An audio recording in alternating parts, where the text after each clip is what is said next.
너 지금 뭐 만지는 거야?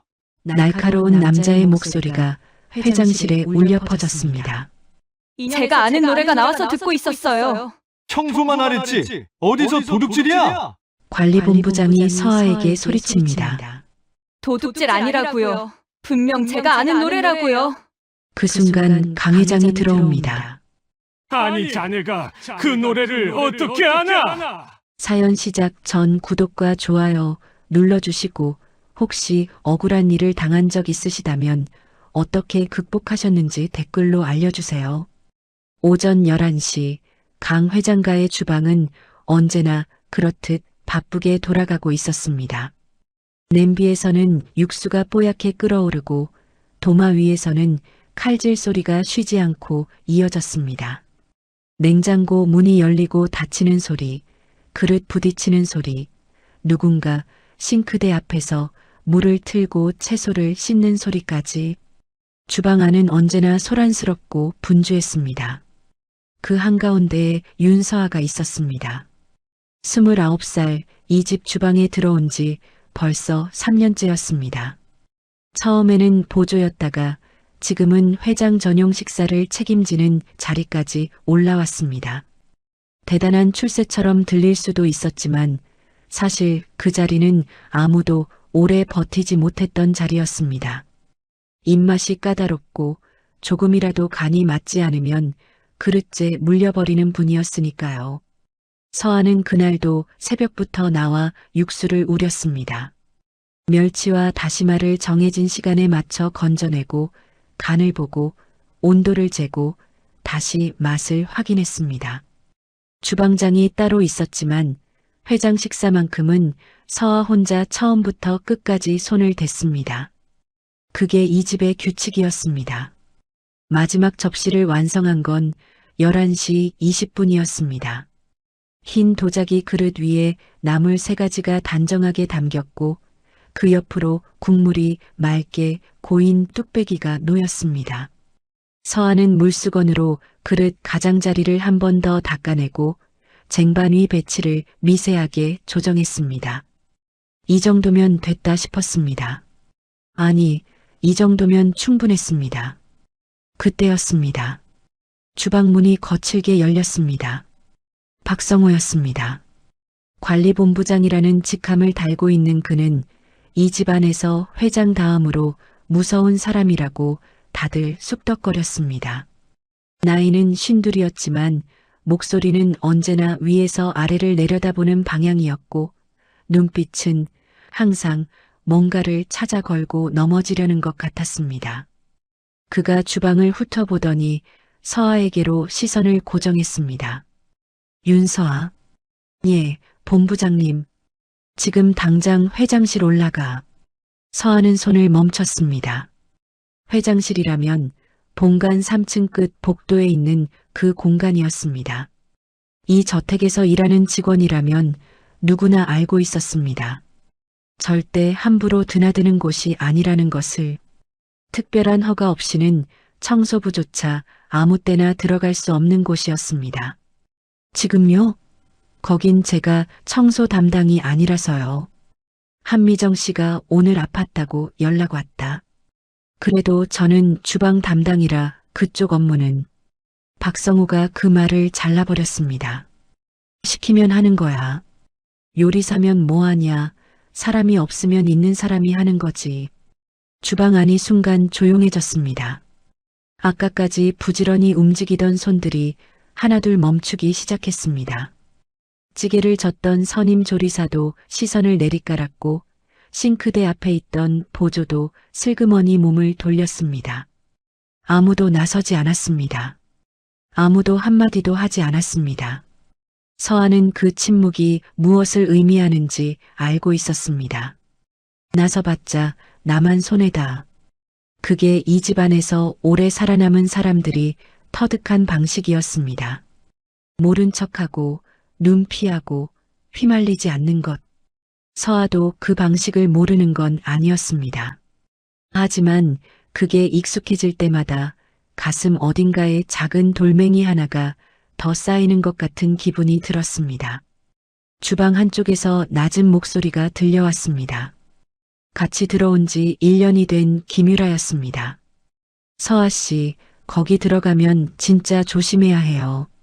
손 떼면 안 되는 거 많고 괜히 뭔가 건드렸다가 나중에 문제되는 경우 있다고 들었어요. 낮고 빠른 목소리였습니다. 경고인지 걱정인지 알 수 없었지만 그 말이 오히려 서아의 등줄기를 서늘하게 만들었습니다. 박성우가 그 말을 비웃듯 받아쳤습니다. 뭘 그렇게 쫄아? 청소기 밀고 걸레질하면 끝이야. 어렵냐? 그러면서 카드키 하나를 서아 앞 조리대 위에 탁 내려놓았습니다. 30분 안에 끝내. 회장님 오후 2시 전에 들어오신다. 그 말을 남기고 박성우는 주방을 나갔습니다. 문이 다시 쾅 닫혔습니다. 주방은 천천히 원래 소음을 되찾기 시작했습니다. 다시 칼질 소리가 들리고 냄비 뚜껑이 달그락거리고 물소리가 이어졌습니다. 방금 전 일은 없었던 것처럼 다들 자기 자리로 돌아갔습니다. 서아는 혼자 그 자리에 서 있었습니다.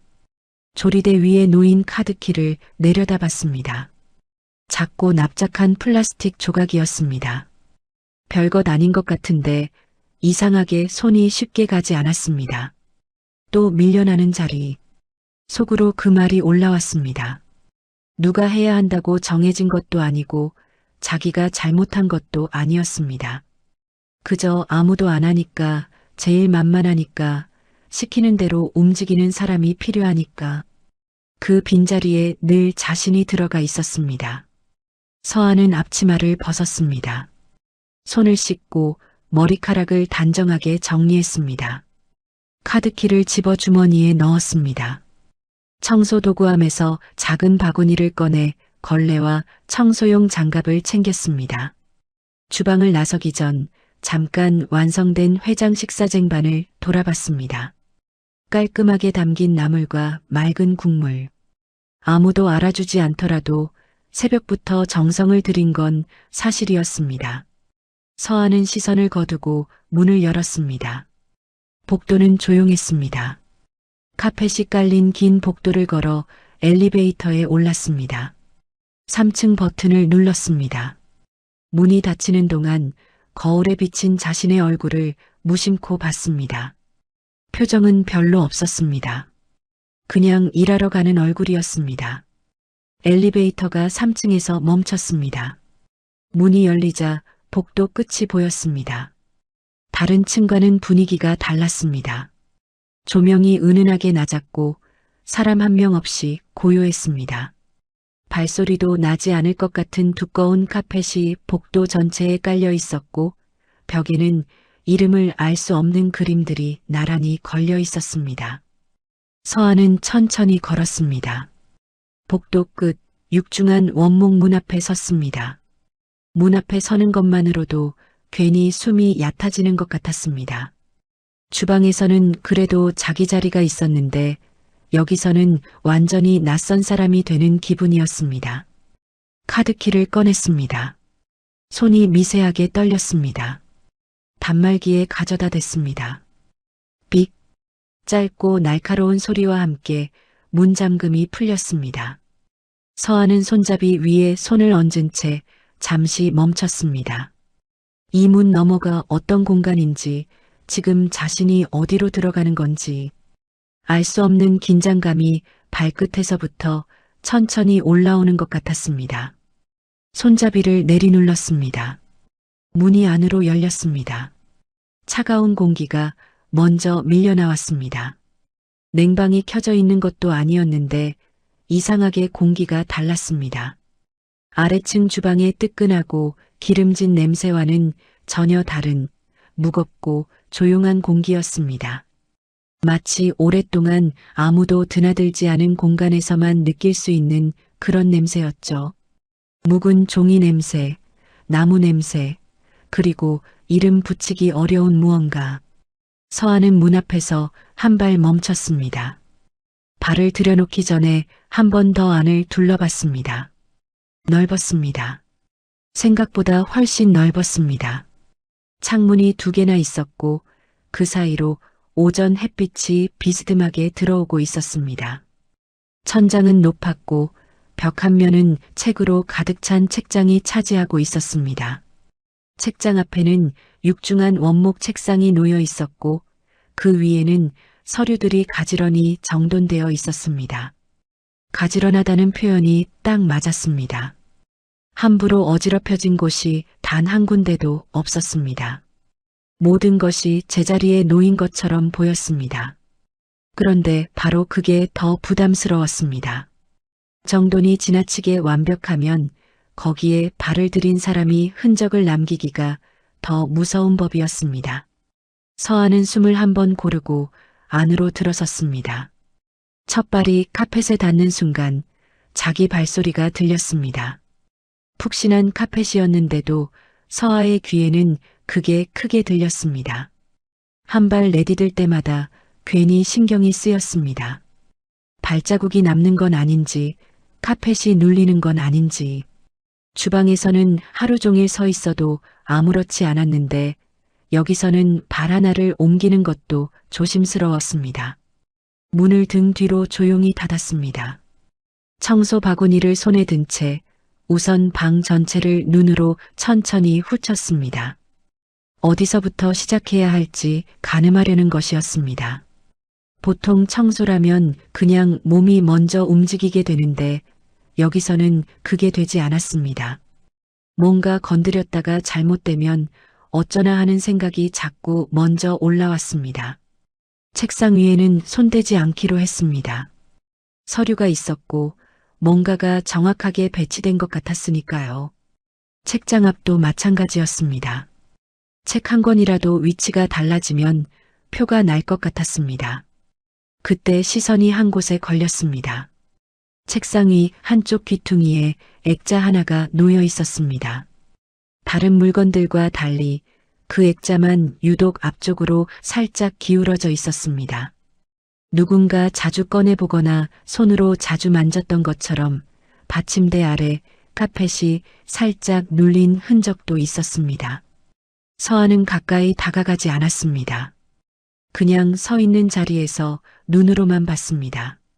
사진 속 사람이 누구인지는 거리가 있어서 알 수 없었습니다. 다만 작은 사람이 찍혀 있다는 것, 그리고 사진이 꽤 오래된 것처럼 빛이 발에 있다는 것 정도만 보였습니다. 서한은 시선을 걷었습니다. 볼 것을 본 게 아니라 괜히 오래 보면 안 될 것 같았습니다. 천장 모서리에 작은 CCTV가 달려 있었습니다. 회장실이니 당연히 있을 거라고 짐작은 했습니다만 막상 눈에 들어오니 등이 서늘했습니다. 렌즈가 방 전체를 향하고 있었습니다. 지금 이 순간 누군가 그 화면을 보고 있을 수도 있다는 생각이 들자 손동작 하나도 자연스럽게 되지 않았습니다. 서한은 최대한 자연스럽게 움직이려 애쓰면서 창가 쪽으로 이동했습니다. 창틀부터 닦기 시작했습니다. 걸레를 꺼내 조심조심 먼지를 닦아냈습니다. 힘을 너무 줬다가 창문이 흔들릴까봐 손목에 힘을 빼고 가볍게 움직였습니다.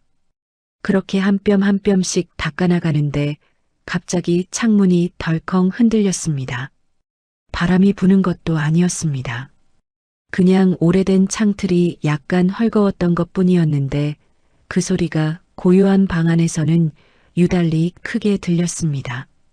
서한은 반사적으로 한 발 뒤로 물러났습니다. 심장이 쿵 하고 내려앉았습니다. 잠깐이었지만 온몸이 굳었습니다.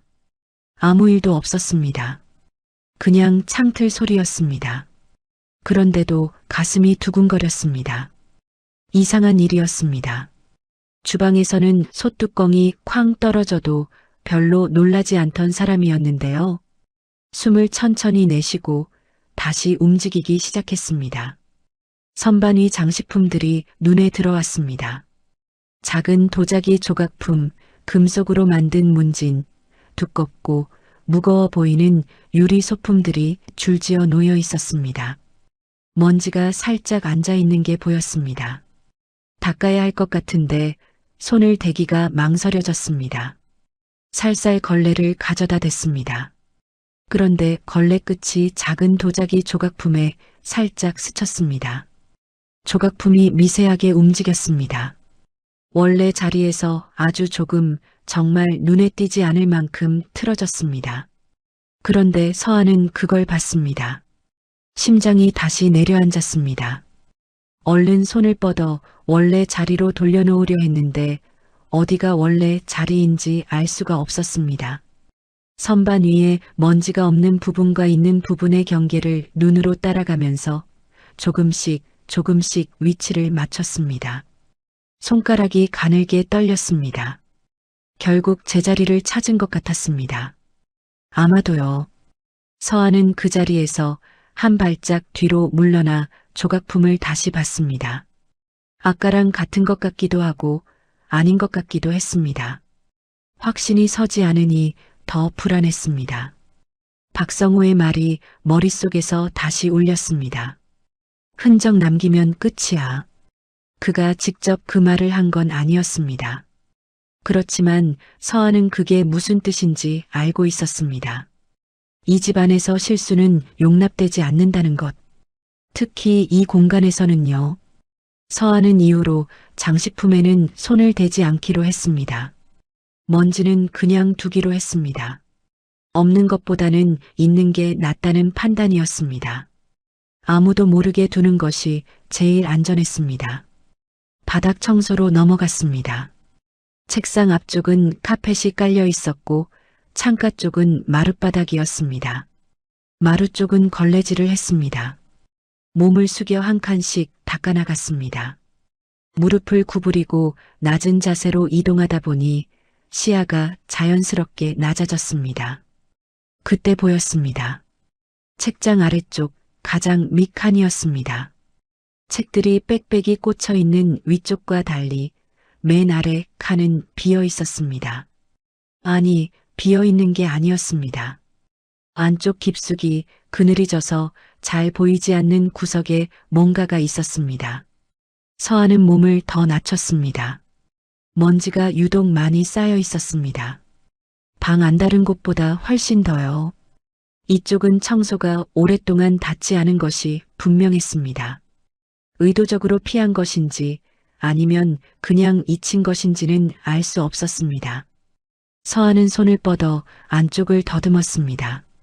손끝에 무언가가 걸렸습니다. 부드러운 감촉이었습니다. 딱딱한 물건이 아니었습니다. 금속도 아니고 플라스틱도 아니었습니다. 손가락 사이로 느껴지는 건 천이었습니다. 오래되어 보풀이 일어난 듯한 낡고 부드러운 천이었습니다. 그런데 이상하게도 그 감촉이 불쾌하지 않았습니다. 오히려 손바닥 안에 자연스럽게 스며드는 것 같은 느낌이었습니다. 서한은 몸을 더 낮춰 안쪽으로 손을 넣었습니다. 손바닥 전체로 감싸쥐고 천천히 끌어냈습니다. 책장 아래 구석에서 나온 것은 작은 천 인형이었습니다. 크기는 서하의 팔뚝만 했습니다. 사람 모양을 하고 있었는데 머리는 둥글고 팔다리는 짧았습니다. 옷은 한복 같기도 하고 일본 전통 옷 같기도 한 작은 옷을 입고 있었습니다. 연한 하늘빛 천으로 만든 옷이었는데 세월이 흘러 색이 많이 발해 있었습니다. 원래는 꽤 예쁜 색이었을 것 같았습니다. 아마도 갓 만들어졌을 때는 누가 봐도 한눈에 예쁘다 싶었을 인형이었을 겁니다. 서한은 일어서서 인형을 눈앞으로 가져왔습니다. 이런 게 왜 여기에? 자신도 모르게 말이 나왔습니다. 낮은 목소리였지만 조용한 방 안에서는 또렷하게 울렸습니다. 서한은 얼른 입을 다물었습니다. 괜히 CCTV가 떠올랐습니다. 혼잣말 하나도 걸릴 것 같은 공간이었습니다. 인형을 찬찬히 살펴봤습니다. 얼굴은 천 위에 술을 놓아 만든 것이었습니다. 눈은 검은 실로 동그랗게 수놓아져 있었고 입은 붉은 실로 살짝 올라간 곡선을 그리고 있었습니다. 웃고 있는 것인지 아닌지 딱 잘라 말하기 어려운 표정이었습니다. 그냥 조용하게 있는 것 같은 얼굴이었습니다. 기쁘지도 슬프지도 않은. 그냥 누군가를 기다리고 있는 것 같은 얼굴이랄까요? 머리카락은 검은 실을 여러 가닥 묶어 만든 것이었는데 군데군데 실이 풀려 있었습니다. 한쪽 눈 부분의 수도 오래되어 조금 헤어져 있었습니다. 그래도 인형의 형태는 온전히 남아 있었습니다. 누군가 오랫동안 소중하게 간직했던 것처럼요. 인형 옷깃 안쪽을 무심코 들여다봤습니다. 작은 바느질 흔적이 있었습니다. 공장에서 찍어낸 것이 아니라 누군가 손으로 직접 한 땀 한 땀 바느질한 흔적이었습니다. 실 색깔도 균일하지 않았습니다. 어떤 부분은 흰 실, 어떤 부분은 살구색 실, 마치 여러 번에 걸쳐 고쳐 만든 것 같은 흔적이었습니다. 한 번에 뚝딱 만든 게 아니라 조금씩 다듬고 또 고치고 그렇게 오랜 시간을 들여 완성한 물건이라는 것이 느껴졌습니다. 서한은 그 흔적을 손가락 끝으로 살며시 짚었습니다. 누군가가 이것을 만들었습니다. 기계가 아니라 사람이요. 아마도 작은 아이를 위해 만든 것이겠죠. 이 크기, 이 부드러운 천, 이 동그란 얼굴. 어른이 갖고 싶어서 만든 물건이 아니었습니다. 아이의 손에 꼭 쥐어주려고 만든 인형이었습니다. 아이가 꼭 쥐어도 아프지 않도록 모서리 하나 없이 둥글게, 자다가 품에 안고 자도 불편하지 않도록 딱 이 크기로요. 그런데 왜 이게 회장실 책장 구석에 있는 걸까요?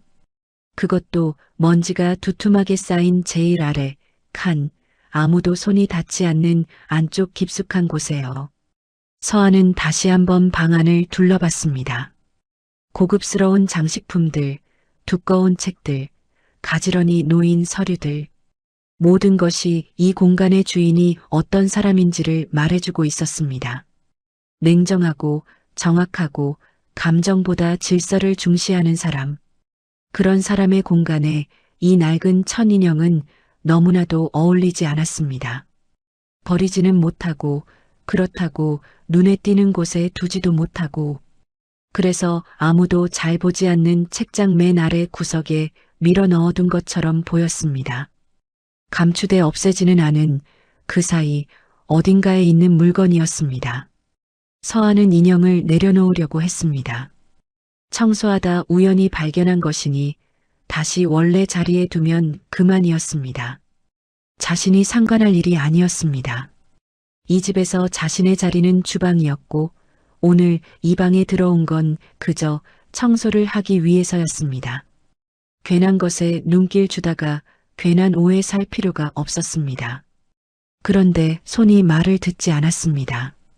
인형을 쥔 손에서 힘이 빠지지 않았습니다. 놓으려고 하면 손가락이 오히려 더 살짝 오므라드는 것 같았습니다. 이상한 일이었습니다. 그냥 낡은 천인형 하나일 뿐인데요. 서한은 잠깐 그 자리에 서서 인형을 바라봤습니다. 인형의 수놓은 눈이 위를 향하고 있었습니다. 크지도 않고 특별한 색깔도 아니었습니다. 그냥 검은 실로 동그랗게 만든 눈이었습니다. 그런데 그게 이상하게 오래 시선을 붙잡았습니다. 설명할 수가 없었습니다. 어디선가 본 것 같은 느낌이랄까요? 아니면 아주 오래전에 알고 있던 것을 다시 마주친 것 같은 그런 느낌이요.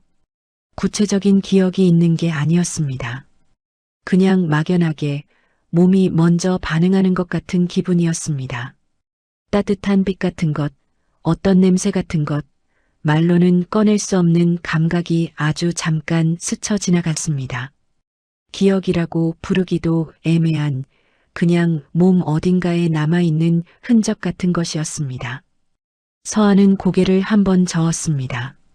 쓸데없는 생각이었습니다.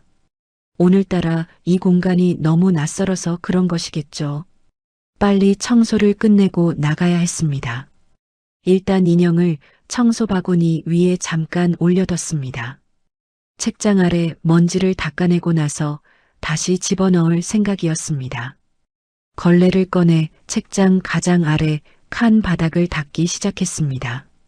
먼지가 꽤 많이 쌓여 있어서 걸레가 금방 까매졌습니다. 한 번 닦고 걸레를 뒤집어서 한 번 더 닦았습니다. 그러고 나서 다시 보니 그제야 나무 바닥 본래의 색이 드러났습니다. 아, 이쪽도 원래는 이런 빛깔이었구나 싶었습니다. 몸을 일으키면서 인형을 다시 집어들었습니다. 원래 있던 곳에 다시 넣으려고 했습니다. 그런데 손이 또 망설였습니다. 이 인형을 다시 저 어두운 구석에 밀어넣는 것이 왠지 마음에 걸렸습니다. 뭔가 잘못된 것 같은, 그래서는 안 될 것 같은 느낌이요. 어리석은 생각이라는 걸 알고 있었습니다. 서하는 인형을 책장 아래 칸에 다시 넣었습니다. 원래 있던 자리보다는 조금 더 앞쪽에 놓았습니다. 먼지를 닦아낸 자리였으니 굳이 안쪽 깊은 구석까지 밀어 넣을 필요는 없었습니다. 바구니를 들고 일어섰습니다. 몸을 돌려 창가 쪽으로 발을 옮겼습니다. 2발짝, 3발짝. 그런데 4발짝째에서 발이 멈췄습니다. 서하 자신도 왜 멈췄는지 몰랐습니다. 의식해서 멈춘 게 아니었습니다. 그냥 발이 먼저 멈추고 몸이 저절로 뒤를 돌아봤습니다. 책장 아래 칸의 인형이 눈에 들어왔습니다. 아까보다 조금 더 앞쪽에 나와 있어서인지 이번에는 얼굴이 제대로 보였습니다. 동그란 얼굴, 바랜 하늘빛 옷, 풀린 머리카락, 그리고 검은 실로 수놓인 두 눈이 조용히 위를 보고 있었습니다. 서하는 몇 초간 그 자리에 서서 인형을 바라봤습니다. 그러다 다시 몸을 돌렸습니다. 이번에는 정말로 걷기 시작했습니다. 하지만 등 뒤에서 인형이 자신을 보고 있는 것 같은 느낌은 창가에 닿을 때까지도 사라지지 않았습니다. 서하의 머릿속은 완전히 비워지지 않았습니다. 걸레를 움직이는 손은 기계적으로 앞뒤로 오가고 있었지만 생각은 자꾸 책장 쪽으로 돌아갔습니다. 별것 아닌 일이었습니다. 낡은 천인형 하나를 발견한 것뿐이었습니다. 이런 큰 저택이라면 구석구석에 오래된 물건 하나쯤은 있을 수 있었습니다. 특별히 이상한 일이 아니었습니다.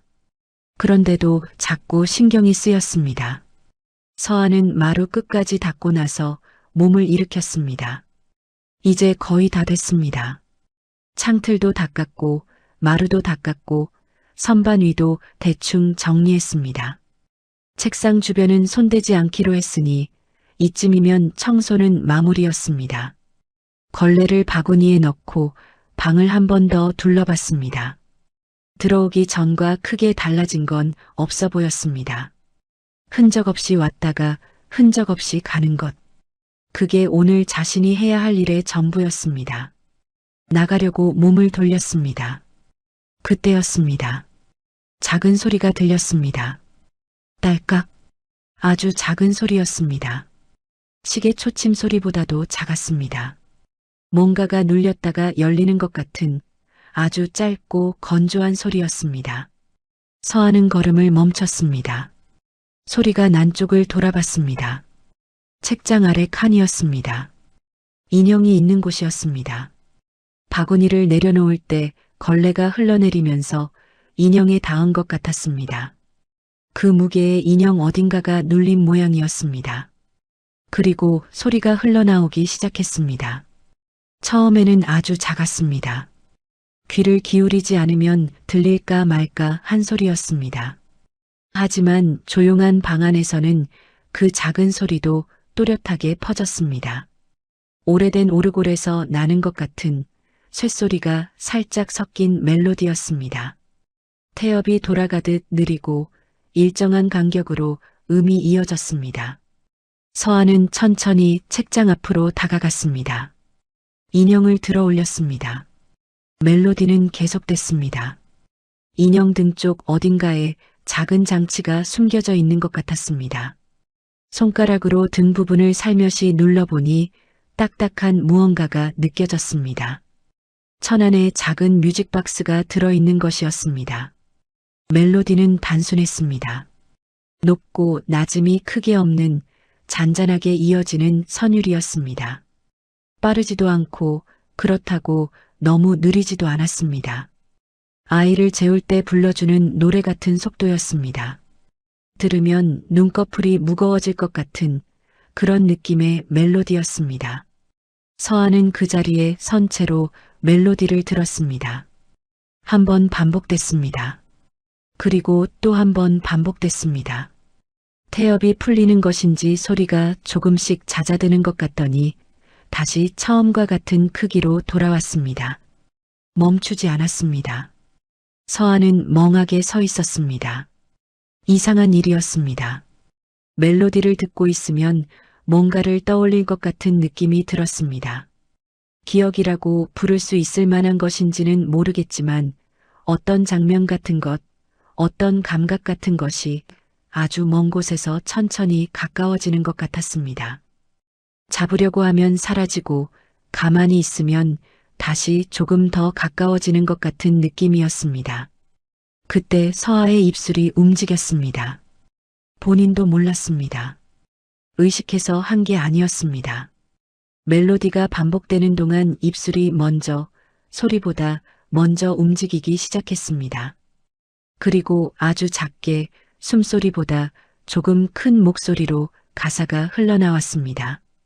자장자장 우리 아가 잘도 잔다. 우리 아가 일본어였습니다. 멜로디에 맞게 가사가 자연스럽게 얹혔습니다. 더듬거리지 않았습니다. 막히지 않았습니다. 마치 오래전부터 알고 있던 노래를 다시 꺼내 부르는 것처럼 가사 하나하나가 막힘없이 이어졌습니다. 서아는 노래를 부르다가 문득 자신이 무엇을 하고 있는지 깨달았습니다. 입을 다물었습니다. 왜 가사를 다 알아? 자기도 모르게 중얼거렸습니다. 이 노래를 배운 기억이 없었습니다. 누군가에게 들은 기억도 어디서 접한 기억도 없었습니다. 그런데 가사가 입에서 막힘없이 나왔습니다. 한 글자도 틀리지 않고요. 잠시 그 자리에 서서 멜로디만 들었습니다. 그러다 또 입술이 움직였습니다. 이번에는 막으려고 해도 잘 되지 않았습니다. 멜로디가 들리면 가사가 따라 나오는 것이 마치 오래된 습관처럼 몸에 배어 있는 것 같았습니다. 엄마 품에 안겨서 새근새근 자거라. 목소리가 아까보다 조금 컸습니다. 아직 작은 목소리였지만 방 안을 채우기에는 충분한 크기였습니다. 노래를 부르면서 이상한 기분이 들었습니다. 슬픈 것도 아니고 기쁜 것도 아닌데 가슴 한가운데가 꽉 조여드는 것 같았습니다. 뭔가가 올라오는 것 같았습니다. 그게 무엇인지 서아는 알 수 없었습니다. 그냥 이 멜로디가, 이 가사가 가슴 어딘가에 오래 눌려있던 무언가를 건드리는 것 같았습니다. 어느새 눈에 눈물이 고였습니다. 서아는 그것을 깨닫고 살짝 당황했습니다. 손등으로 눈가를 닦으면서 스스로도 어이없다는 듯 작게 웃었습니다. 왜 이래 나? 노래는 아직 흐르고 있었습니다. 인형을 손에 쥔 채로 서아는 다시 한번 가사를 따라 불렀습니다. 이번에는 막으려고 하지 않았습니다. 이유는 몰랐지만 억지로 막는 게 더 이상한 것 같았습니다.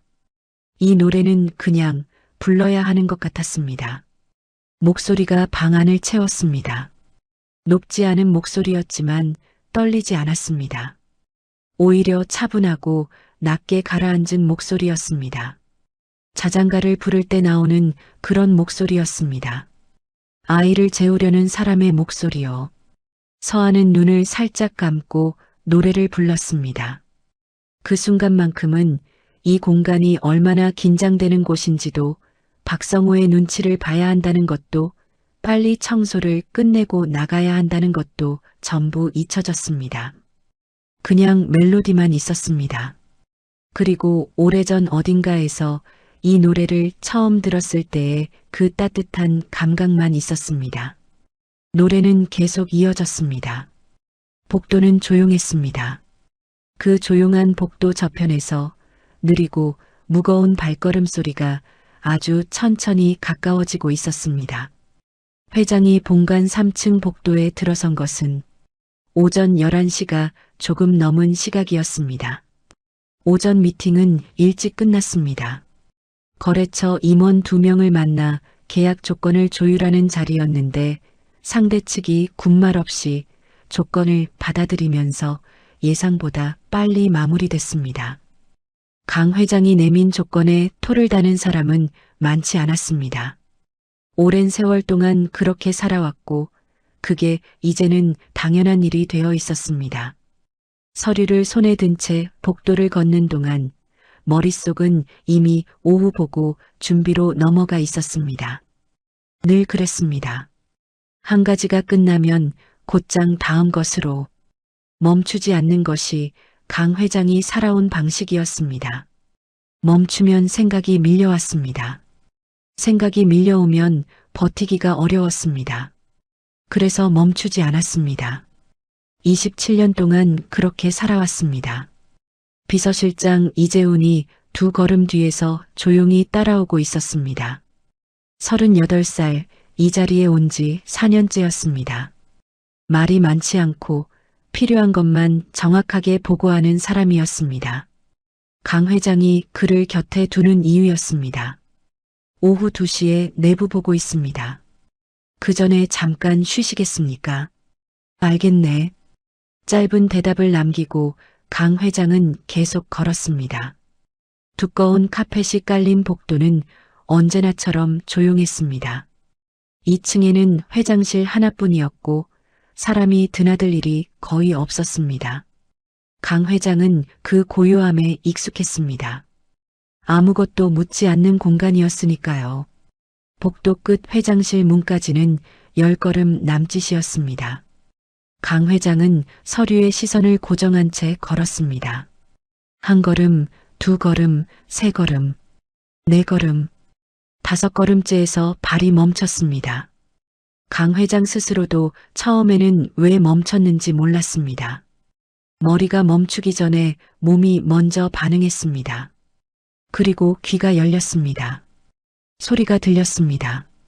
문 너머에서 흘러나오는 소리였습니다. 아주 작고 낮은 소리였지만 고요한 복도에서는 선명하게 들렸습니다. 오래된 오르골 같은 멜로디였습니다. 그리고 그 위에 얹힌 여자의 목소리였습니다. 낮고 차분한 목소리였습니다. 노래를 부르고 있었습니다. 자장가였습니다. 손에 들고 있던 서류가 손가락 사이에서 힘없이 빠져나와 카펫 위로 떨어졌습니다. 그 소리조차 들리지 않았습니다. 귀에 들어오는 것은 오직 그 노래뿐이었습니다. 자장자장 우리 아가 잘도 잔다 우리 아가. 그 순간이었습니다. 강 회장의 온몸이 굳어버렸습니다. 숨이 목 안에서 멈췄습니다. 심장이 박동을 잊어버린 것처럼 가슴 안이 텅 비는 것 같았습니다. 그 한 소절이 고작 14글자짜리 가사 한 줄이 68년을 살아온 이 사람의 몸 전체를 순식간에 얼려버렸습니다. 이 노래는 세상에 존재해서는 안 되는 노래였습니다. 강 회장이 직접 만든 노래였습니다. 악보가 있는 것도 아니었고 녹음된 것도 아니었고 누군가에게 가르쳐준 적도 없었습니다. 27년 전 일본에서 살던 시절 딸아이가 5살이던 그 겨울에 단 한 사람을 위해 만들어진 노래였습니다. 강지우였습니다. 잠버릇이 유독 나빴던 아이였습니다.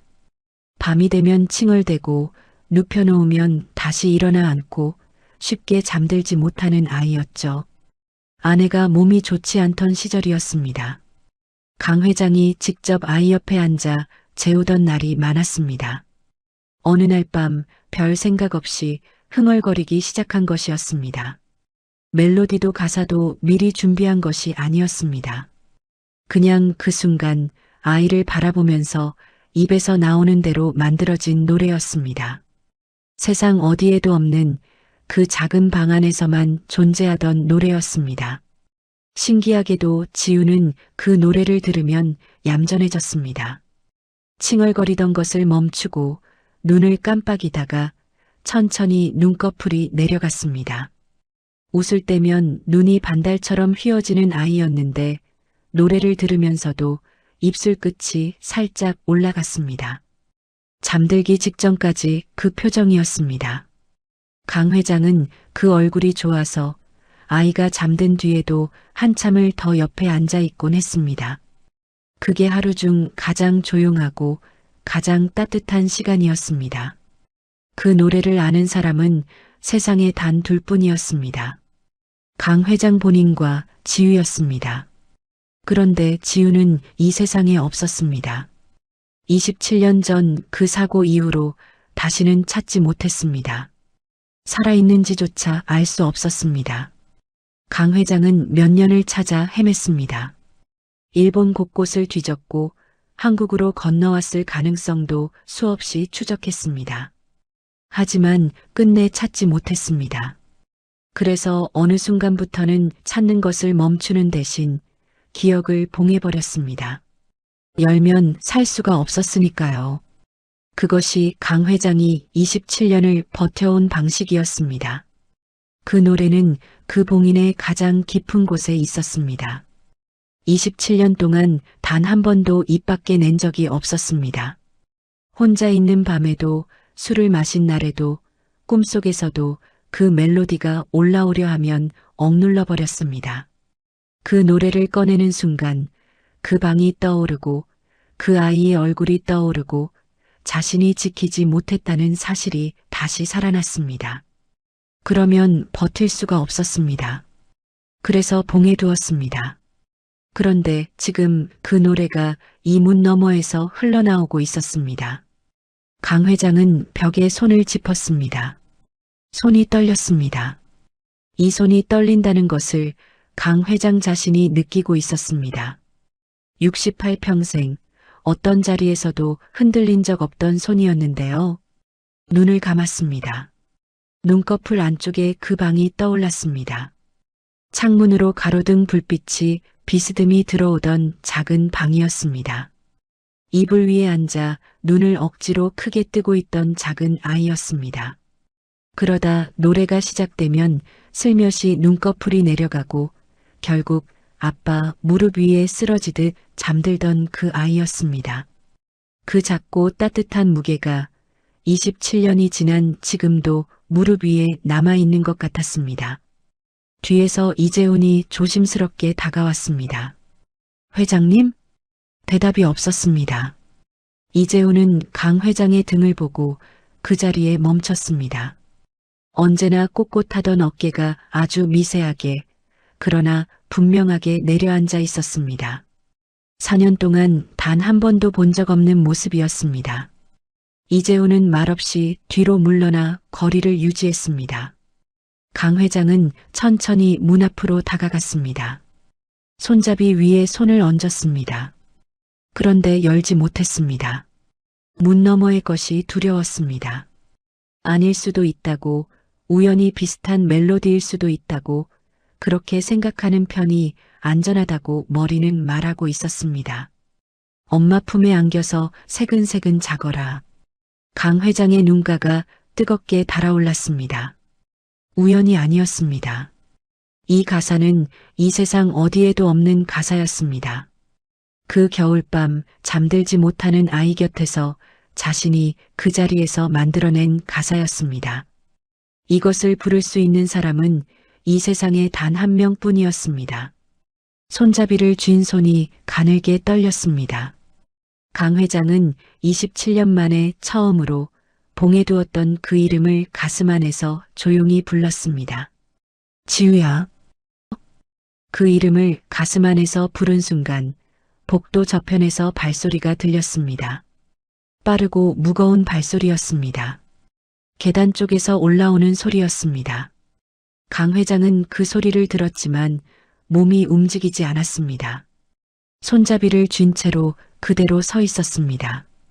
문 너머에서는 아직 노래가 흐르고 있었습니다. 발소리가 점점 가까워졌습니다. 그리고 강 회장보다 먼저 회장실 문이 거칠게 열렸습니다. 박성호였습니다. 문을 열면서 이미 고함이 시작됐습니다. 야, 거기서 뭐 하는 거야? 방 안으로 성큼 들어서던 박성호는 서아의 모습을 보자마자 굳었습니다. 서아는 인형을 두 손으로 감싸 쥔 채 창가 쪽에 서 있었습니다. 노래는 그 순간 끊겼습니다. 서아가 놀라 손을 멈추면서 인형의 멜로디도 함께 멈춰버렸습니다. 박성호의 눈이 서아의 손으로 향했습니다.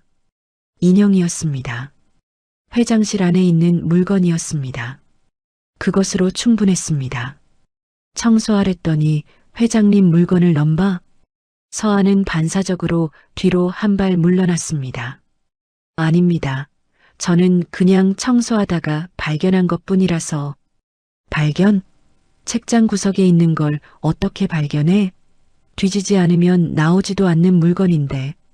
박성호가 한 걸음 더 다가왔습니다.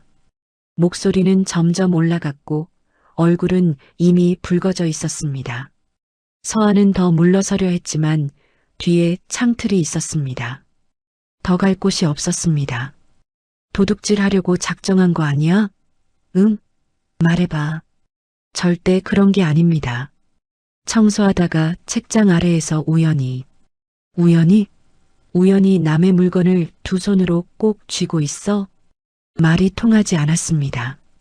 박성호는 서아의 해명을 듣는 것이 아니라 자신이 하고 싶은 말을 하고 있었습니다. 서아는 그것을 느꼈습니다. 이미 결론이 정해진 자리였습니다. 박성호는 복도 쪽으로 고개를 돌렸습니다. 마침 아래층에서 올라오던 직원 2명이 복도 끝에 서 있었습니다. 거기 이리 와봐. 직원들이 어리둥절한 얼굴로 방 안으로 들어왔습니다.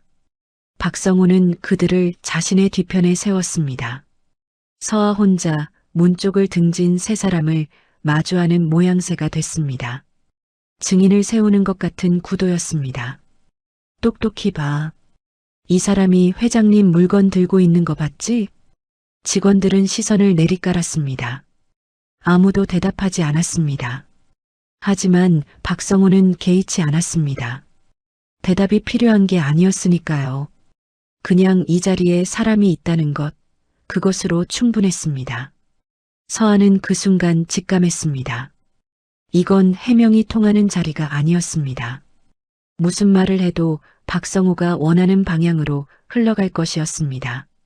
이미 판이 짜여 있었습니다. 낮은 자리에 있는 사람이 높은 자리에 있는 사람에게 억울함을 호소하는 것이 얼마나 무의미한 일인지 서아는 살면서 여러 번 배워왔습니다. 내려놓겠습니다. 서아가 낮게 말하며 인형을 내려놓으려 했습니다. 그런데 박성호가 말을 잘랐습니다. 이미 손 뗀 거 다 봤어. 내려놓는다고 없던 일 되는 줄 알아? 그러면서 인형 쪽으로 손을 뻗었습니다. 낚아채듯 빠르게 다가오는 손이었습니다. 서아는 순간적으로 몸이 굳었습니다. 그리고 자신도 모르게 두 팔이 오므라들었습니다. 인형이 가슴 앞으로 당겨졌습니다. 박성호의 손이 허공을 잡았습니다. 지금 이게 무슨 짓이야? 잠깐만요. 잠깐이 어딨어. 놓으라고. 박성호가 인형을 잡아당겼습니다. 서아가 버텼습니다. 실랑이가 벌어졌습니다. 박성호의 힘이 셌습니다. 서아의 손목이 비틀렸고 어깨가 창틀에 부딪혔습니다. 그래도 손을 놓지 않았습니다. 이유를 설명할 수 없었습니다. 다만 이 인형을 이 사람에게 넘겨주면 안 된다는 생각이 온몸을 단단하게 붙들고 있었습니다. 결국 인형이 두 사람 사이에서 바닥으로 떨어졌습니다. 탁! 둔탁한 소리와 함께 인형이 카펫 위에 떨어졌습니다. 그 순간이었습니다. 딸깍! 짧은 소리와 함께 인형에서 멜로디가 다시 흘러나오기 시작했습니다. 떨어지는 충격에 내부 장치가 눌린 것이었습니다. 아까와 똑같은 멜로디였습니다. 오래된 오르골 소리, 그리고 잔잔하게 이어지는 자장가의 선율이었습니다. 방 안의 모든 것이 굳었습니다. 박성호도, 뒤에 서 있던 직원들도, 그리고 서아도, 방금 전까지 고함 소리와 실랑이로 가득 찼던 공간이 그 작은 멜로디 하나에 완전히 덮였습니다. 아무도 움직이지 않았습니다. 아무도 말하지 않았습니다. 1초, 2초, 3초. 그 짧은 정적이 이상하게 길게 느껴졌습니다. 그때였습니다. 소리 없이 아주 천천히 문이 열렸습니다. 강태준 회장이 서 있었습니다. 언제부터 거기 있었는지 아무도 몰랐습니다. 들어오는 발소리도 없었습니다. 노크 소리도 없었습니다. 그냥 문이 열리고 그가 서 있었습니다. 검은 재킷을 입은 채 양손을 내린 채 문틀에 기댈 듯 서 있었습니다. 박성우가 먼저 회장을 발견했습니다. 회장님. 얼굴이 하얗게 질렸습니다. 방금 전까지 방 안을 가득 채우던 그 큰 목소리가 순식간에 사라졌습니다. 박성우는 자신이 무슨 말을 해야 할지 몰라 입을 열었다 닫았습니다. 이게 아니라 저는 지금 회장님 물건을 지키려고. 강 회장은 박성우를 보지 않았습니다. 직원들도 보지 않았습니다. 서아도 보지 않았습니다.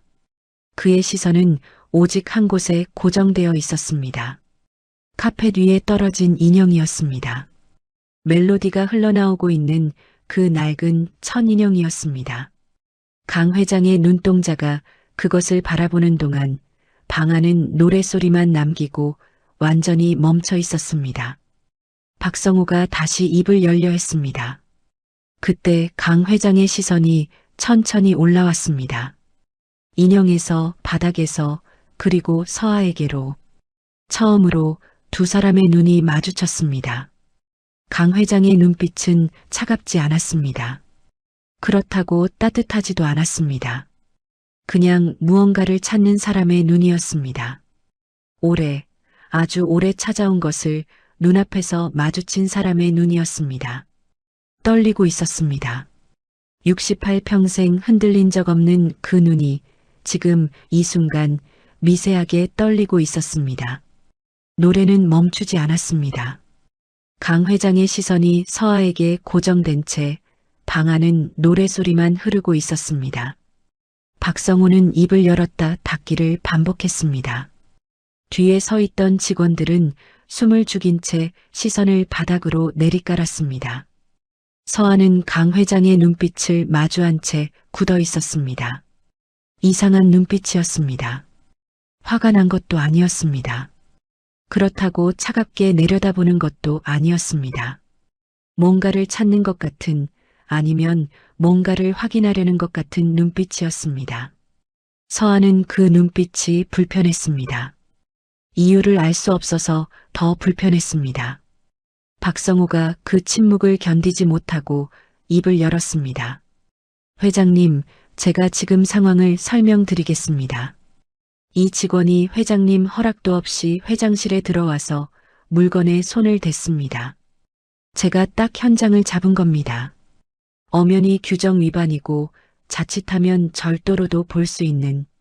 강 회장이 손을 들었습니다. 말이 끊겼습니다. 박성우가 입을 다물었습니다. 강 회장의 손짓 하나였습니다. 그것으로 충분했습니다. 강 회장은 방 안으로 천천히 걸어 들어왔습니다. 발소리가 없었습니다.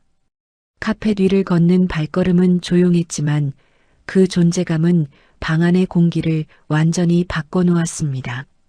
박성우가 자신도 모르게 옆으로 한 발 비켜섰습니다.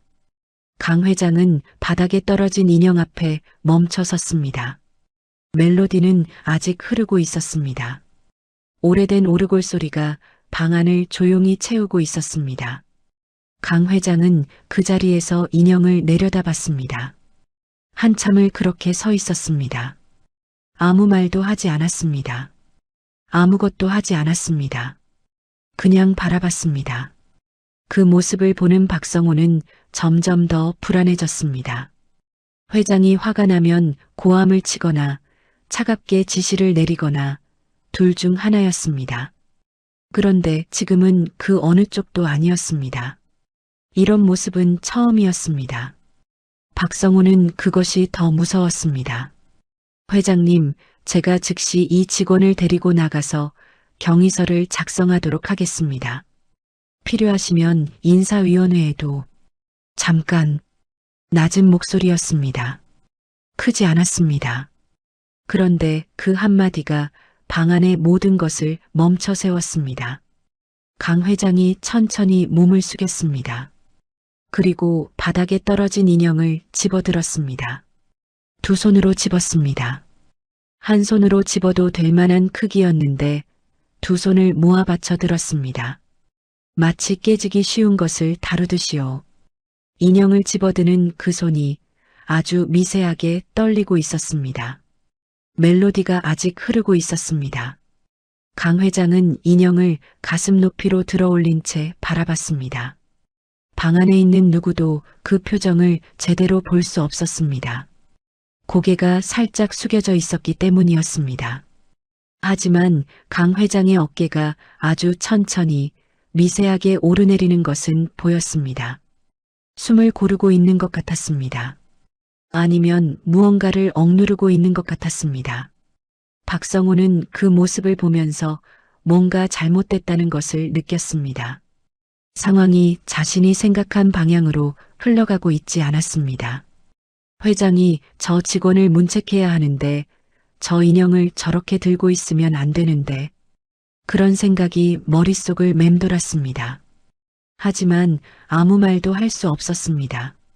한참 만에 강 회장이 고개를 들었습니다. 그리고 서아를 바라봤습니다. 서아는 그 시선을 받으며 저도 모르게 등을 곧게 폈습니다. 무릎이 떨렸습니다. 이 공간에서 가장 높은 사람이 자신을 똑바로 바라보고 있었습니다. 무슨 말이 나올지 알 수 없었습니다. 지금 당장 나가라는 말이 나와도 이상하지 않았습니다. 노래를.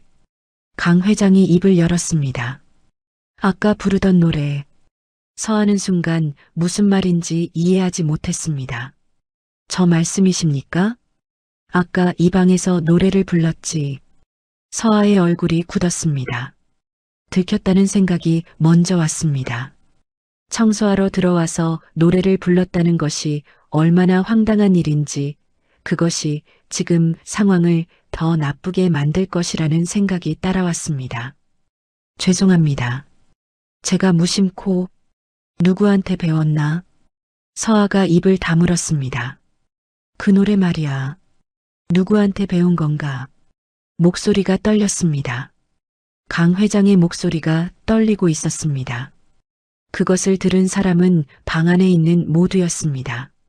박성호도 직원들도 그리고 서아도 그것을 들었습니다. 그런데 아무도 그에 대해 아무 말도 하지 못했습니다. 서아는 어떻게 대답해야 할지 몰랐습니다. 저도 잘 모르겠습니다. 그냥 인형에서 멜로디가 나오는데 가사가 저절로 따라 나와서. 저절로? 강 회장이 한 걸음 다가왔습니다. 서아는 반사적으로 뒤로 물러서려 했지만 창틀이 등에 닿아 있었습니다. 그 가사를 아무도 가르쳐 주지 않았는데 알고 있었다는 건가? 예, 그렇습니다. 이상하게도 멜로디를 들으니까 가사가 그냥 말을 잇지 못했습니다. 강 회장의 눈빛이 너무 깊어서 그 앞에서 말을 계속하기가 어려웠습니다. 박성우가 끼어들었습니다. 회장님, 지금 이 직원 말이 앞뒤가 안 맞습니다. 아무도 안 가르쳐 줬는데 가사를 안다는 게 말이 됩니까? 저는 이 직원이 사전에 이 방에 대한 정보를 입수하고 나가. 강 회장의 목소리가 낮게 깔렸습니다. 예, 나가라고 했어. 박성우의 얼굴이 하얗게 됐습니다. 회장님, 저는 지금 회장님을 위해서.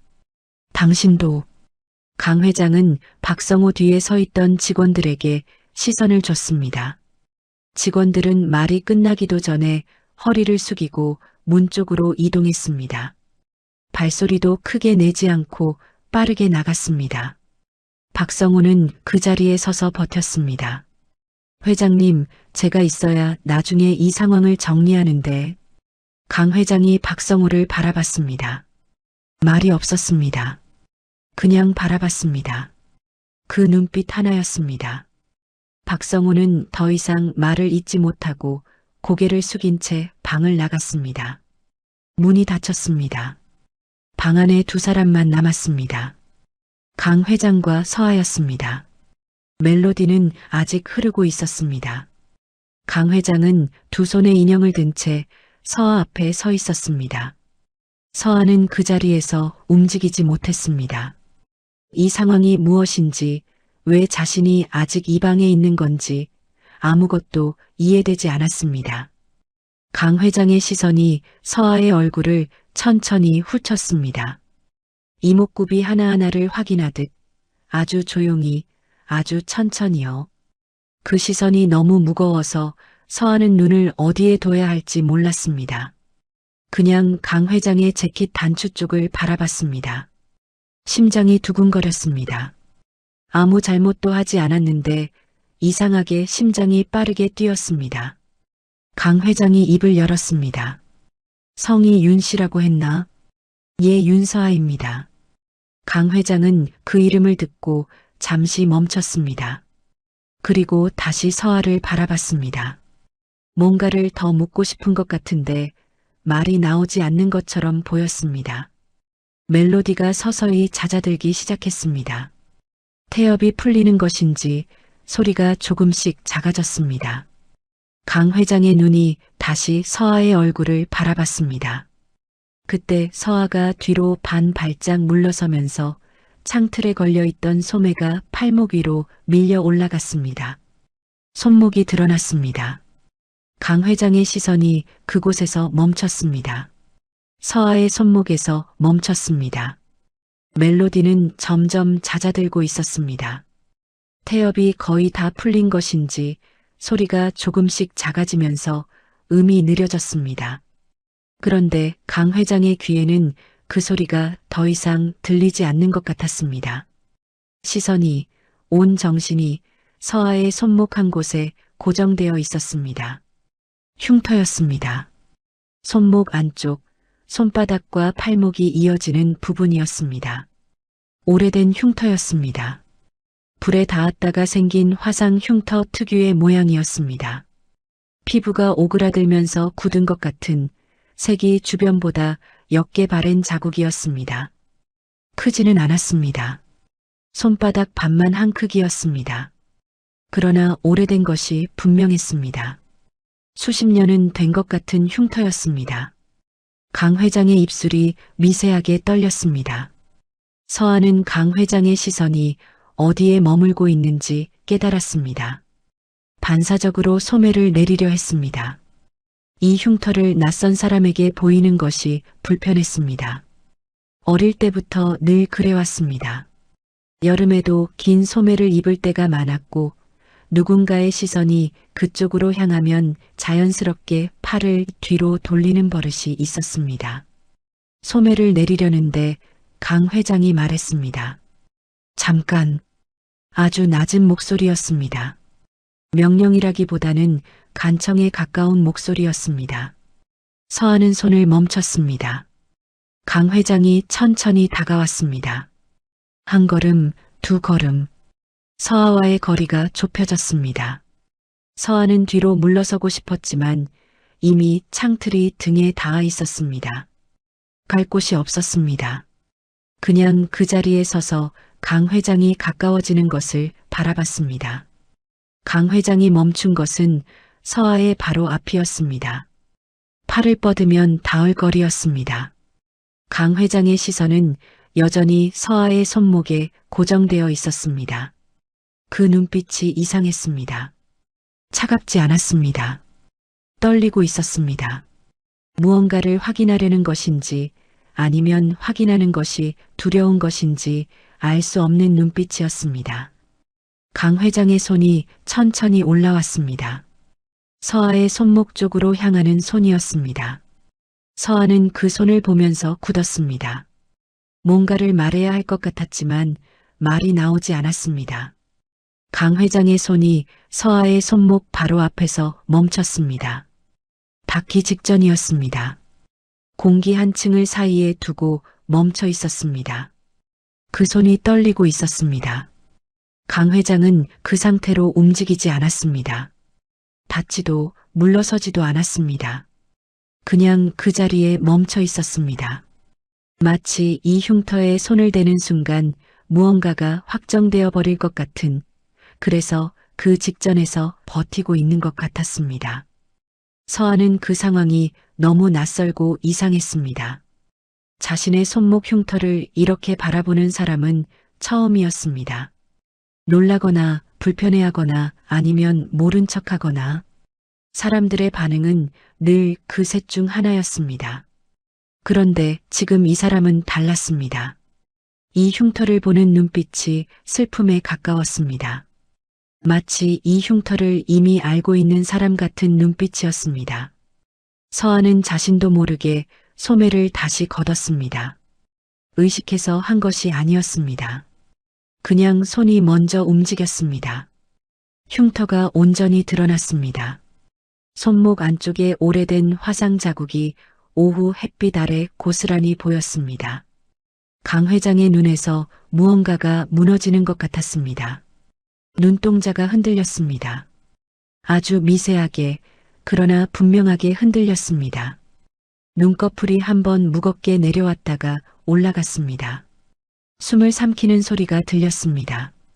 강 회장의 머릿속에서 장면이 스쳤습니다. 27년 전이었습니다. 일본의 작은 주택, 부엌이었습니다. 5살이던 지우가 엄마를 도와주겠다고 냄비에 손을 뻗다가 뜨거운 냄비 손잡이를 잡았습니다. 비명소리가 났고 강 회장이 뛰어들어갔을 때 아이는 손목을 감싸쥔 채 울고 있었습니다. 서둘러 찬물에 담그고 병원에 데려가고 아이가 치료를 받는 내내 곁에 앉아 있었습니다. 흉터가 남을 거라는 의사의 말에 어린 지우는 오히려 씩씩하게 웃으면서 아빠 손을 잡았습니다. 괜찮아, 아빠. 나 안 아파. 그 말이 27년이 지난 지금도 귀에 남아 있었습니다. 강 회장의 눈가가 붉어졌습니다. 이 흉터였습니다. 크기도 위치도 모양도 전부 그 흉터였습니다. 손목 안쪽, 손바닥과 팔목이 이어지는 그 자리. 화상이 아물면서 피부가 살짝 오그라든 그 모양. 수십 년이 지나 흉터의 색이 바랬지만 강 회장은 알 수 있었습니다. 이 흉터를 처음 봤을 때, 이 흉터에 약을 발라줬을 때, 이 흉터 위에 붕대를 감아줬을 때의 기억이 손끝에 남아 있었습니다. 노래도 알고 있었습니다. 흉터도 같았습니다. 강 회장의 가슴 안에서 무언가가 천천히 무너지기 시작했습니다. 27년 동안 쌓아 올린 벽이었습니다. 찾지 못할 것이라고, 다시 만날 수 없을 것이라고, 그렇게 스스로를 설득하면서 세워온 벽이었습니다. 그 벽이 지금 이 작은 흉터 하나 앞에서 조용히 허물어지고 있었습니다. 서한은 강 회장의 표정을 보면서 당황했습니다. 이분이 왜 이런 표정을 짓는 건지 알 수 없었습니다. 자신의 흉터가 뭔가를 의미하는 것인지, 이 상황이 무엇인지 전혀 이해되지 않았습니다. 그냥 이 사람의 눈빛이 너무 이상해서 뭔가 말을 해야 할 것 같은데 아무 말도 떠오르지 않았습니다. 저 회장님 괜찮으십니까? 조심스럽게 물었습니다. 강 회장은 대답하지 않았습니다. 서아의 얼굴을 다시 바라봤습니다. 이번에는 흉터가 아니라 얼굴을 봤습니다.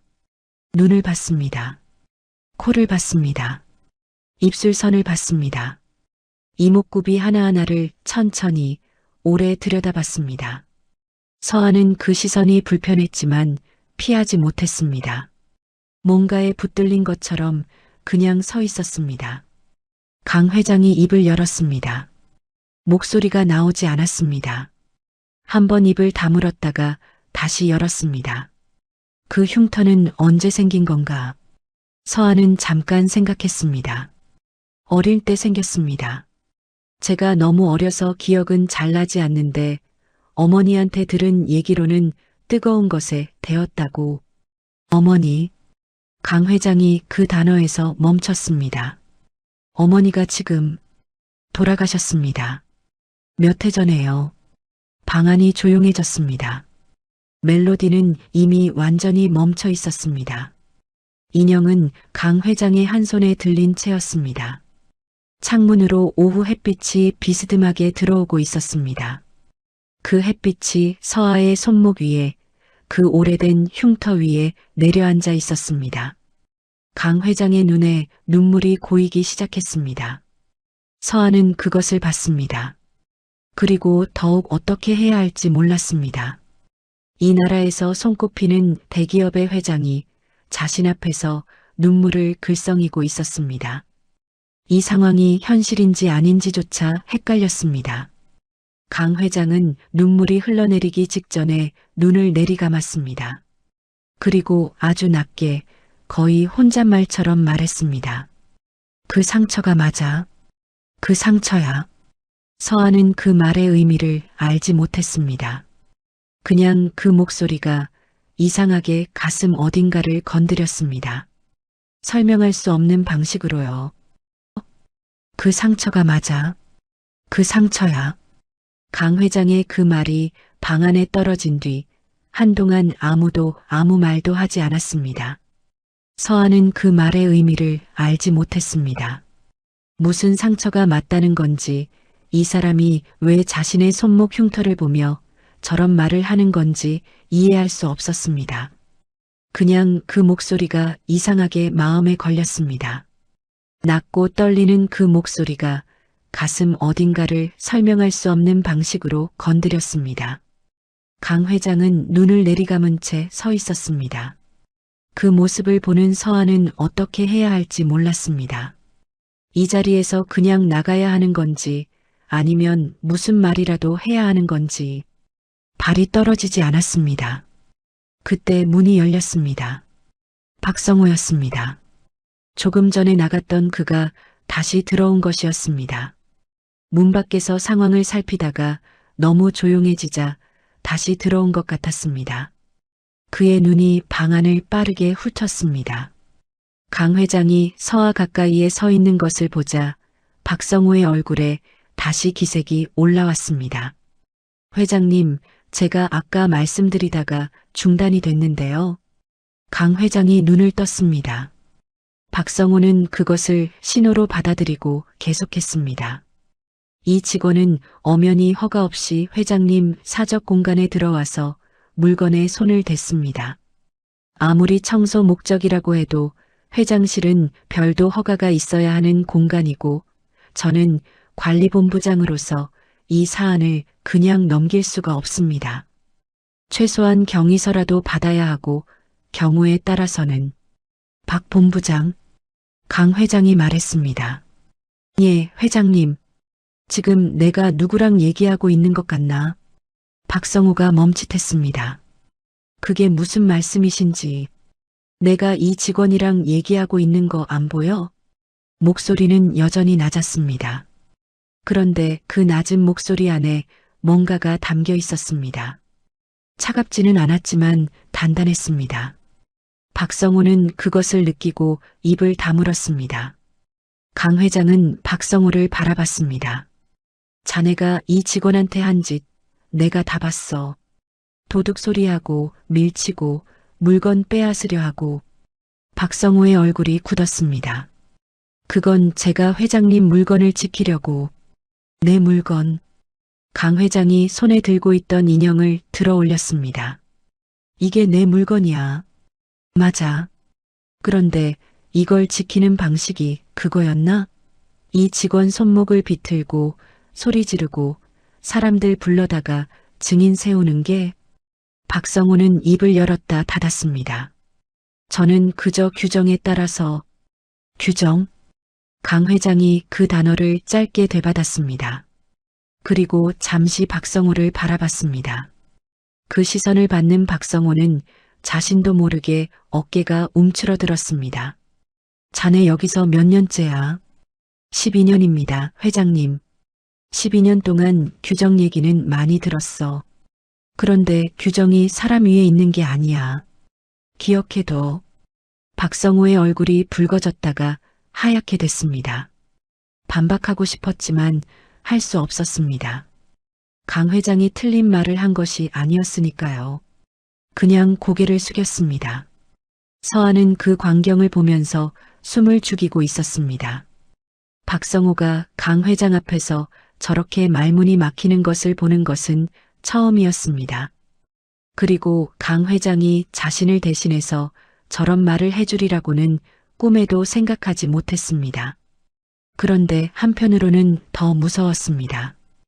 왜 이 사람이 자신을 감싸는 건지 알 수 없었습니다. 강 회장이 자신의 흉터를 보며 했던 그 말이 머릿속에서 떠나지 않았습니다. 그 상처가 맞다는 말. 그게 무슨 의미인지 생각할수록 더 알 수 없었습니다.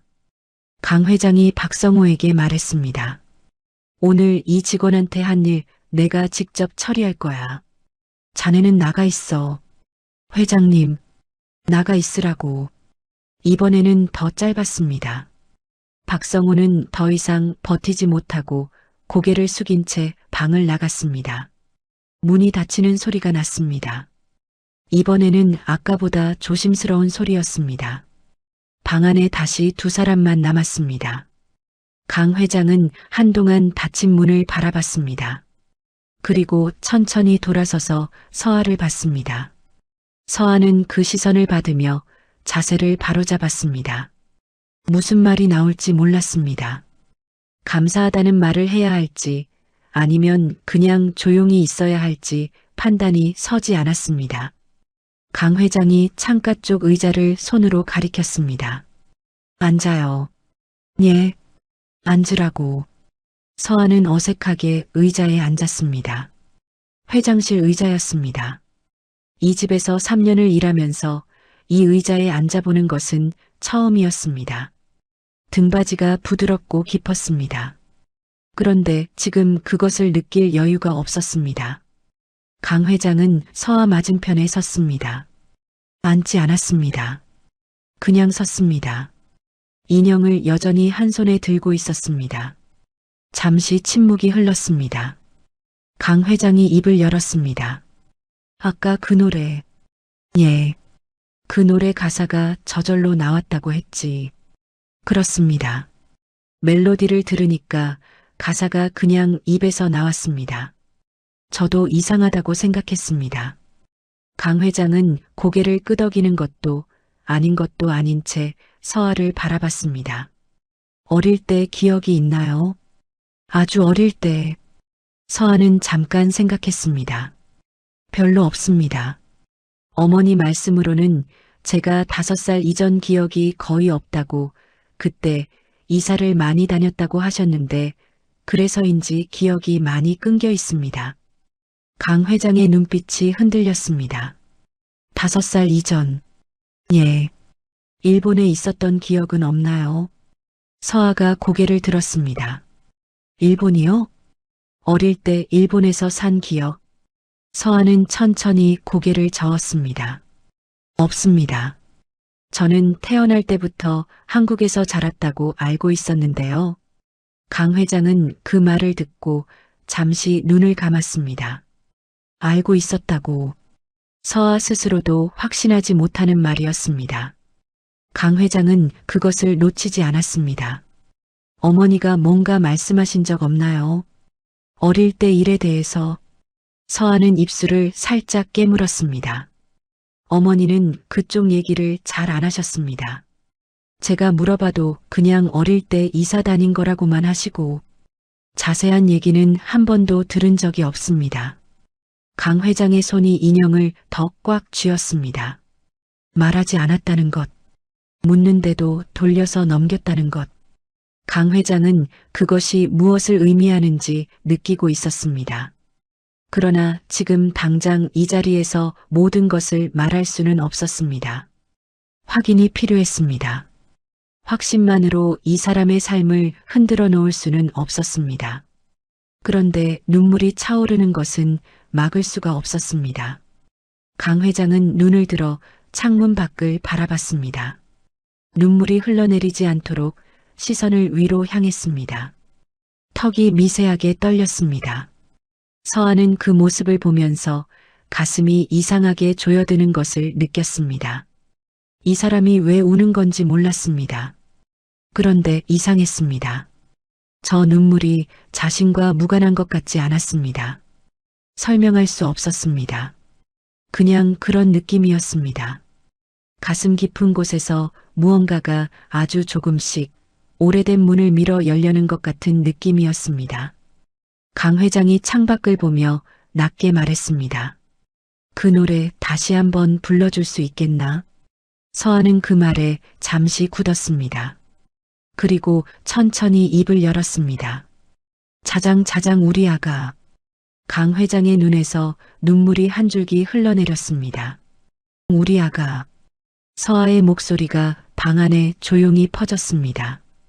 강 회장은 창밖을 바라본 채 움직이지 않았습니다.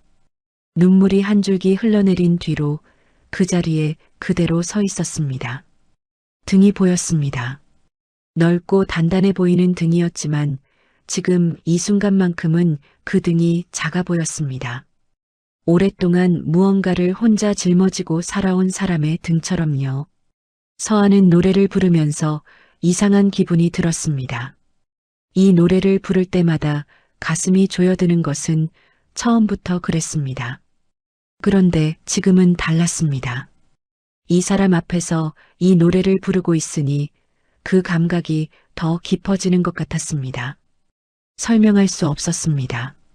그냥 이 노래가, 이 공간이, 이 사람이 전부 어딘가 낯설지 않았습니다. 잘도 잔다 우리 아가 엄마 품에 안겨서 새근새근 자거라. 노래가 끝났습니다. 방 안이 조용해졌습니다. 강 회장은 한동안 창밖을 바라본 채 그대로 있었습니다. 그리고 천천히 몸을 돌렸습니다. 눈가가 붉었습니다. 눈물을 닦은 흔적이 있었습니다. 그런데 표정은 울고 난 사람의 표정이 아니었습니다. 무언가를 결심한 사람의 얼굴이었습니다. 강 회장은 서아 앞으로 걸어왔습니다. 그리고 손에 들고 있던 인형을 서아의 앞에 내밀었습니다. 서아는 그것을 보고 잠깐 망설였습니다. 받아요. 강 회장이 말했습니다. 저는 그냥 청소하다가 발견한 것뿐이라서 이건 회장님 물건이니까 받으라고 했어요. 낮지만 단호한 목소리였습니다. 서아는 천천히 손을 내밀어 인형을 받았습니다. 손바닥 위에 인형이 얹혔습니다.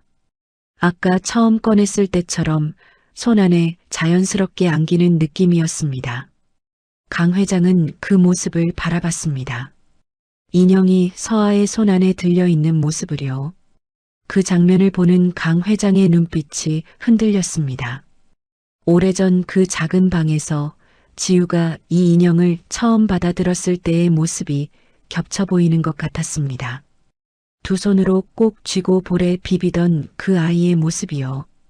강 회장은 시선을 거두고 책상 쪽으로 걸어갔습니다. 서랍을 열었습니다. 안에서 명함 한 장을 꺼냈습니다. 그것을 들고 다시 서아에게로 왔습니다. 이거 서아가 받았습니다. 두꺼운 종이에 간결하게 인쇄된 명함이었습니다. 강태준, 그리고 전화번호 하나였습니다. 회사 번호가 아니라 개인 번호인 것 같았습니다.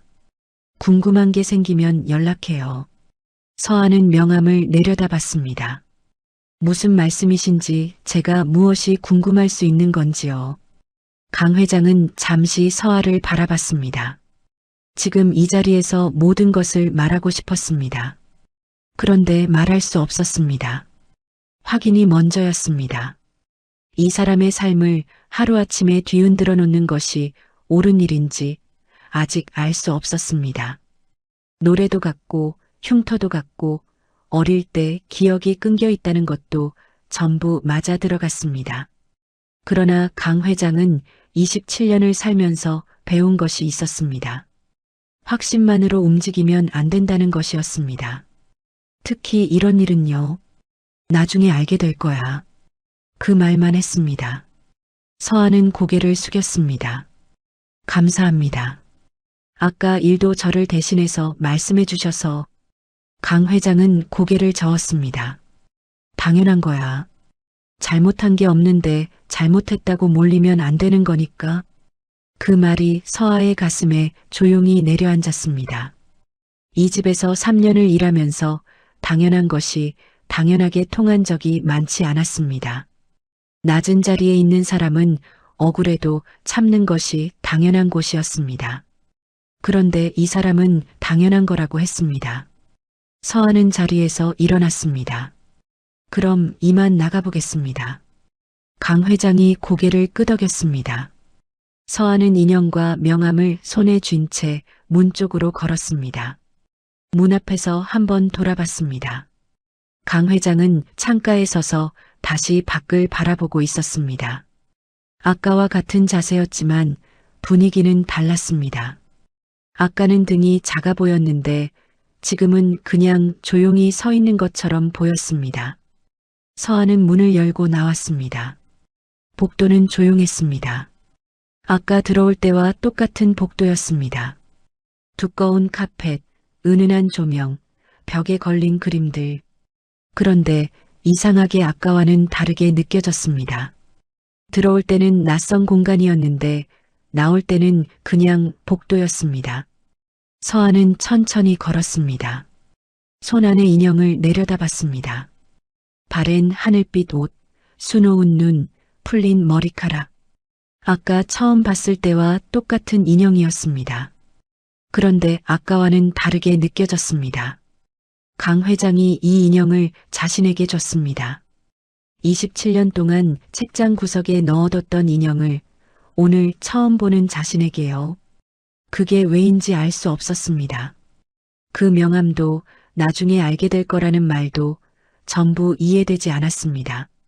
엘리베이터 앞에 섰습니다. 버튼을 눌렀습니다. 엘리베이터가 올라오는 동안 서아는 다시 인형을 봤습니다. 그리고 이상한 감각이 올라왔습니다.